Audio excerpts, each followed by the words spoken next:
Hey guys, I would like to do a follow-up video about my VibeDrum that I got a little while back. And this is just a quick follow-up video that's for anyone that's just curious about it, or might be shopping for one themselves, or maybe they just got one and they come across this video. So first of all, I have the double VibeDrum, and I talked about that in my previous video, but it's got D pygmy on one side and E minor on the other side, both at 440. And there's a couple things I've learned since having it. First of all, it's more fun to play with your fingers than the mallets, in my opinion. Now, I'm not a percussionist traditionally, so that might have something to do with it. But, I actually really like playing with my fingers. But my problem was when I first got it and I tried to play it with my fingers, I really had the right hand down, but my left hand, I was getting this. I was getting no sound. I know I'm trying to do that now, but I really couldn't get a good sound out of it. And it just took a little practice, but I think it's because, since I'm not traditionally a drummer, with like a bass, that motion you would do to slap a bass or even to pick a guitar hard is very similar to the motion you would do here. So on my right hand, it was very natural. On my left hand, it took a little bit. But anyway, after trying a little bit, I got it down now to where I think I can actually play it with my fingers, and I really enjoy playing it with my fingers, I think more than the mallets.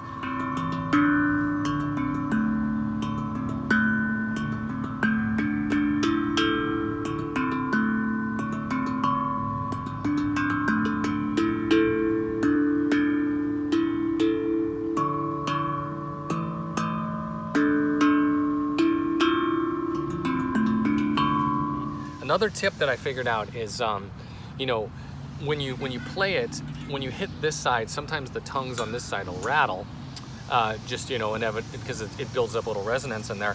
So I got me one of these. This is just a bar stool cover, and I got this off Amazon, and I think it was less than $20. I don't even remember for sure. But it's literally just a 12-inch bar stool cover. So what this is made to go over the top of a bar stool. If you have a wooden bar stool, then it gives you a little cushion. And I just picked up one of these.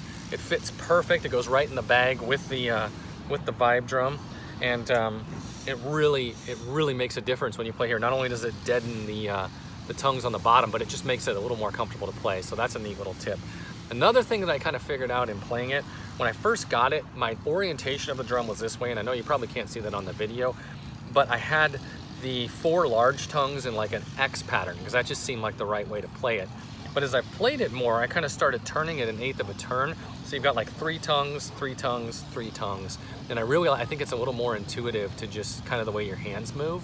And one other thing that's really neat about this drum is, even though you've got these 9 notes on here, you have the rest of the drum too. So you can hit it anywhere that's not a note. And even though it doesn't ring as a note, you do still get like a kind of a resonance there.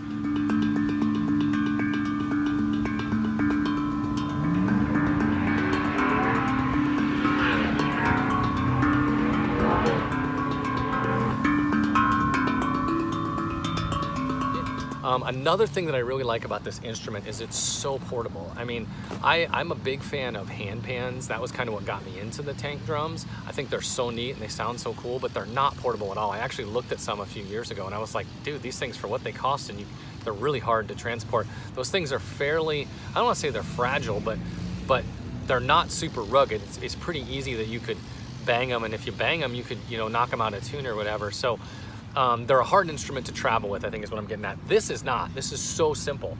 There'll be times when I just go for a walk and I throw this on my back, like today, sit down in the park, and just you've got the instrument with you. Or some mornings I'll just wake up and go out in the backyard and sit down, and you can sit down and play it. It's a very, very portable instrument. I really like that about it.